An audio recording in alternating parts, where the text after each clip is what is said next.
qui te célèbre. Tu es bon, tu es bon. Vent, soleil, pluie, mon cœur te dit, tu es bon, tu es bon. Un cri sur les lèvres, la vie te célèbre. Tu es bon, tu es bon. Vent, soleil, pluie,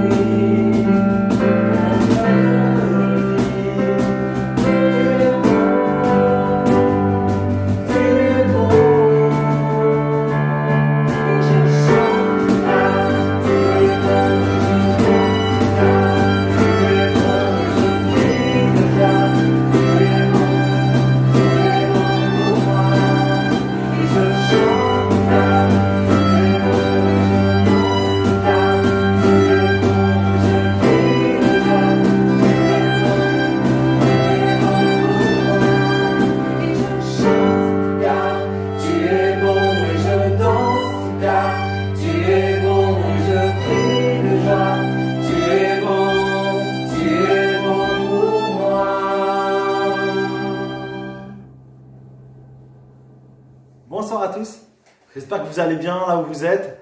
Je ne sais pas ce que vous faites, je ne sais pas si vous regardez cette vidéo dans votre canapé, dans votre lit, au bureau, dans les transports avec le casque.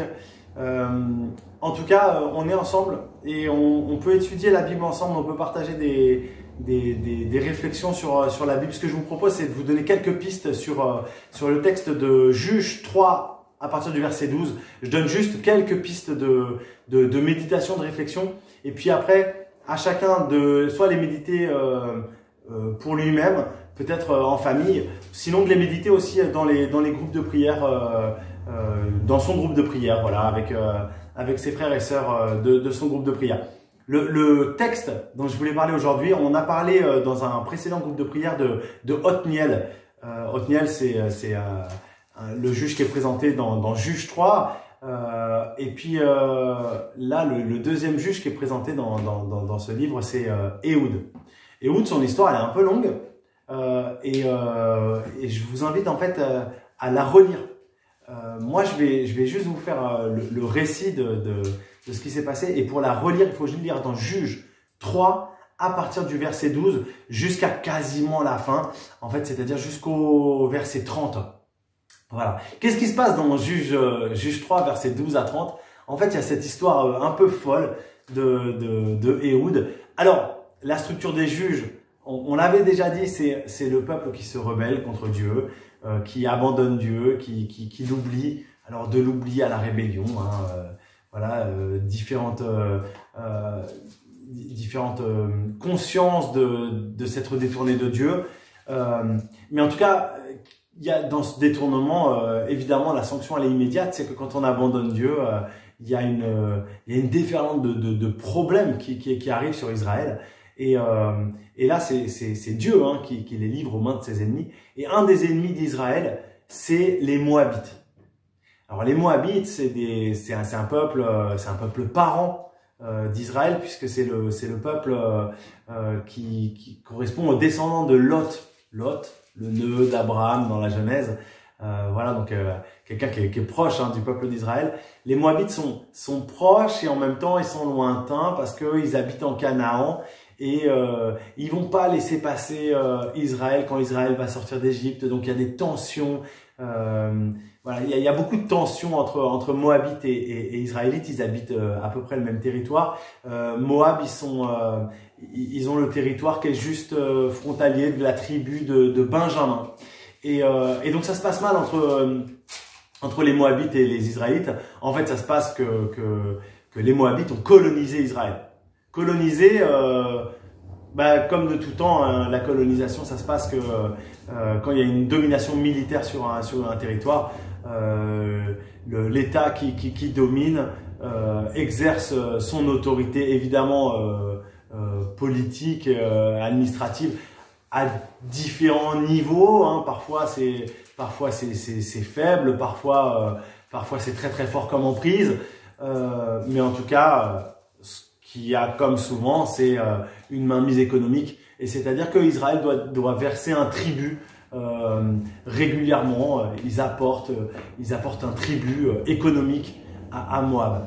Et pendant 12 ans, Israël est asservi comme ça, sans espoir, et il crie vers Dieu. Et Dieu suscite un homme, Ehud. Et ce Ehud, il vient de la tribu de Benjamin, bien sûr. C'est cette tribu qui est en première ligne du conflit avec Moab. Et Ehud se lève. Comment il se lève? C'est intéressant parce que il commence par forger son arme. Ça, je vous invite à relire ce texte. Hein. Il forge lui-même son arme. Il la fabrique lui-même. Il la fabrique et puis il médite un plan et il va apporter le tribut d'Israël au roi moabite. Et là, quand il se retrouve avec le roi moabite, il s'arrange pour se retrouver seul avec lui. Et quand il est seul avec lui, en fait, il assassine le roi moabite et il sonne la révolte pour les armées d'Israël qui ensuite vont reprendre le contrôle de leur territoire et qui vont être en paix pour 80 ans. C'est une histoire, une forme d'assassinat politique. Voilà, c'est très intéressant parce que d'un point de vue éthique, il y a plein de choses bizarres dans ce texte-là. Vraiment, c'est surprenant. Vraiment, c'est surprenant, il faut lire. Qu'est-ce qu'on en tire? J'ai 3 choses à partager. La première chose, c'est sur l'attitude de Ehud dans cette humiliation que subit Israël. Israël est humilié. Israël est vraiment est rabaissé. Israël est cassé en deux après sa conquête de Canaan. Il se fait casser en deux dans sa dynamique d'avoir l'identité d'un peuple, l'identité d'Israël. Et il se fait casser en deux. Et puis ce Ehud en fait travaille. Il travaille. Il travaille lui-même à forger son arme. Et ça, je trouve que c'est vraiment intéressant. C'est-à-dire que dans cette humiliation, il y a une forme de combat à avoir. Il y a des actions à avoir. Il réfléchit, il prémédite un plan. C'est un plan qui est un peu bizarre parce que c'est un plan d'assassinat. En même temps, c'est en temps de guerre et en temps de colonisation, donc c'est pas simplement un pur meurtre. C'est une guerre de libération des oppressés vis-à-vis d'un État étranger oppresseur. Et il a le courage d'aller directement affronter le problème. Dans le récit, il y a des détails qui sont très surprenants parce qu'il y a des détails sur la condition physique du roi moabite. C'est bizarre ça. On dit qu'il est gros, on dit qu'il est gras. Et même le moment du meurtre est raconté, l'épée, comment elle rentre dans la graisse d'Erc, la graisse qui s'enfonce autour de l'arme. On peut même plus retirer l'arme parce que même le manche est entouré dans la graisse. C'est un truc bizarre de raconter ça comme ça. Mais il y a cet aspect-là.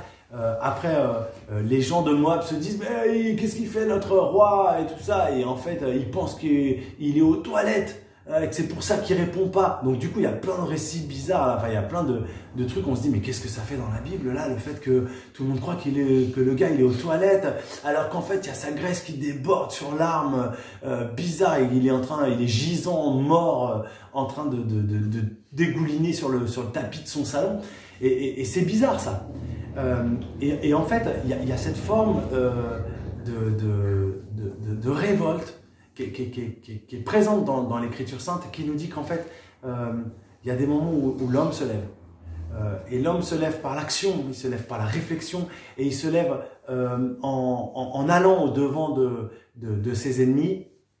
Et le récit biblique manifeste que ceux qui ont humilié Israël, ceux qui ont humilié les enfants de Dieu, à un moment donné sont confondus. Et honte à eux. La honte est sur eux. Il y a un jour où la honte et pour eux. C'est un enseignement qui est dur, hein, qui est grave. Je voudrais vous partager que je crois que cet enseignement est vrai. Je pense que toutes les actions que nous faisons sur cette terre, en fait, elles ont un moment donné où la honte est sur nous quand nous sommes en situation d'oppresser quelqu'un. Moi, c'est quelque chose que j'ai vécu des deux côtés et je ne sais pas, vous avez peut-être vécu ça aussi d'un côté ou de l'autre. Le fait d'être humilié et puis de sentir le moment de bascule où en fait il y a quelque chose qui se passe et où nous sommes justifiés. Et même justifiés, parfois, on est justifié devant les hommes et nos ennemis sont montrés en spectacle. Ils sont dévoilés. Il y a des temps de révélation où en fait, celui qui humilie, celui qui se moque, celui qui est dans le sarcasme, un jour il est dévoilé et en fait, la honte est sur lui. Moi, je l'ai vécu aussi dans l'autre sens. C'est vrai que je me rappelle de situations, notamment quand j'étais adolescent, hein, où en fait, l'ironie, le sarcasme, voire le mépris en fait, dont j'ai pu faire preuve quand j'étais jeune, pour faire rire la galerie. Hein, vous savez quelles sont... peut-être que vous savez ce que c'est de vouloir faire rire la galerie sur le dos des autres.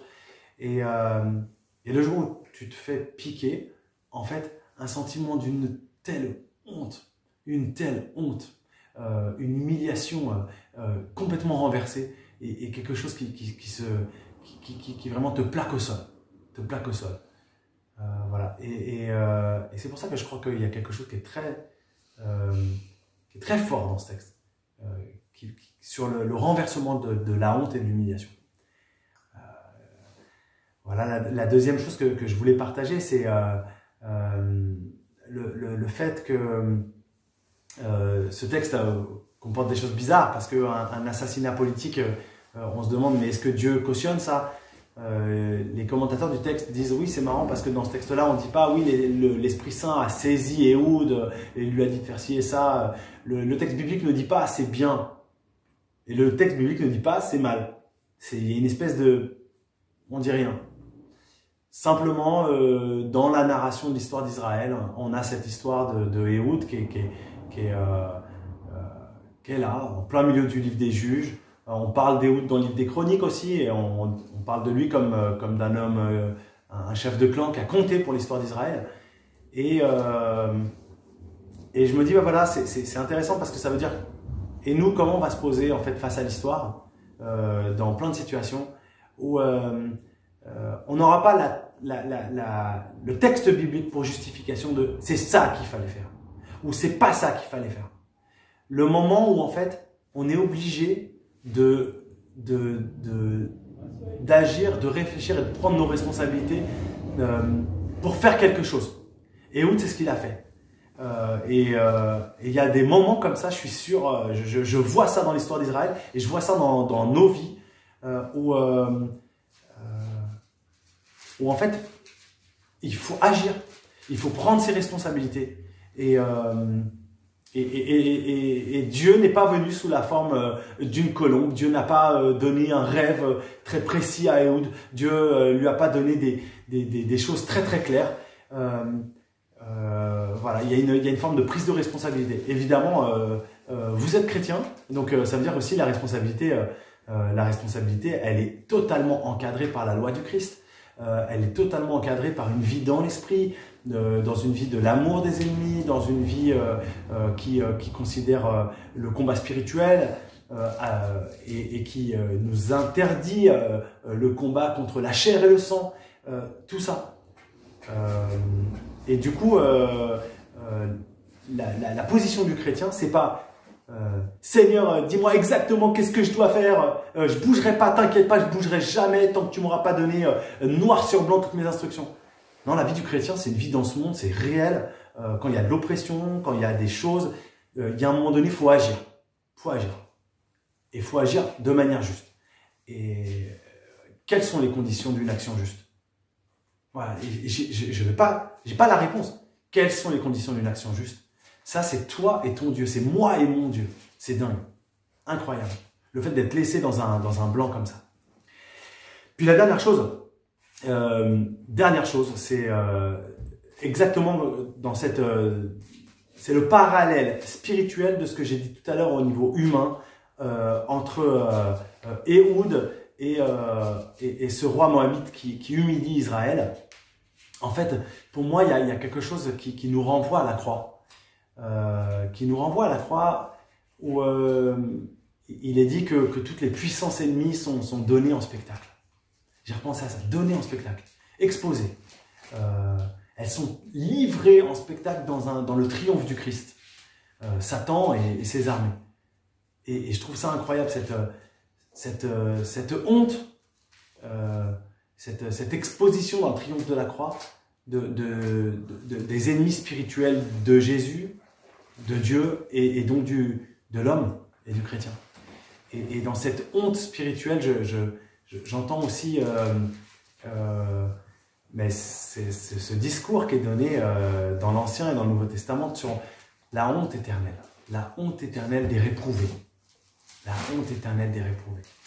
Et il me semble que c'est quelque chose sur lequel on doit réfléchir, oui, ce jour où nous paraîtrons devant Dieu, ce serait terrible, en fait, d'être confondus, honteux parce que nous sommes de ceux qui ont œuvré pour l'humiliation des autres, pour notre confort, notre égoïsme, baignés dans notre graisse, en fait. Assis confortablement dans notre canapé, il y a une expression qui dit le cul sur notre chaise. Et cette honte, je pense qu'elle doit nous faire réfléchir. Et celui qui couvre notre honte, c'est Jésus-Christ. Hein. Il est dit dans l'Écriture qu'il couvre notre honte. Et c'est le temps, encore une fois, de se présenter devant Dieu et de dire Seigneur, je sais tout ce que j'ai fait, je sais tout ce qui pourrait être pour moi une cause de honte au jour du jugement. Et je te le remets, Seigneur. Je me remets à toi et je te demande ta couverture spirituelle. Je veux être couvert, je ne veux pas avoir honte. S'il te plaît, Seigneur, je t'en prie, fais que je ne sois pas exposé dans ma honte et dans la nudité de mon péché à la face des hommes et des anges.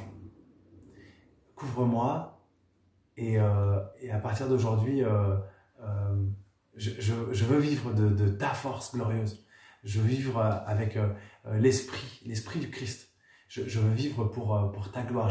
Je veux être couvert, mais pas être couvert simplement pour pas qu'on me voie. Je veux être couvert pour vivre ta vie. Pas couvert juste pour couvrir ma honte, mais couvert pour manifester ta gloire. Voilà, c'est 3 pistes de réflexion que je vous invite à réfléchir parce que cette histoire bizarre du livre des Juges nous donne à réfléchir sur notre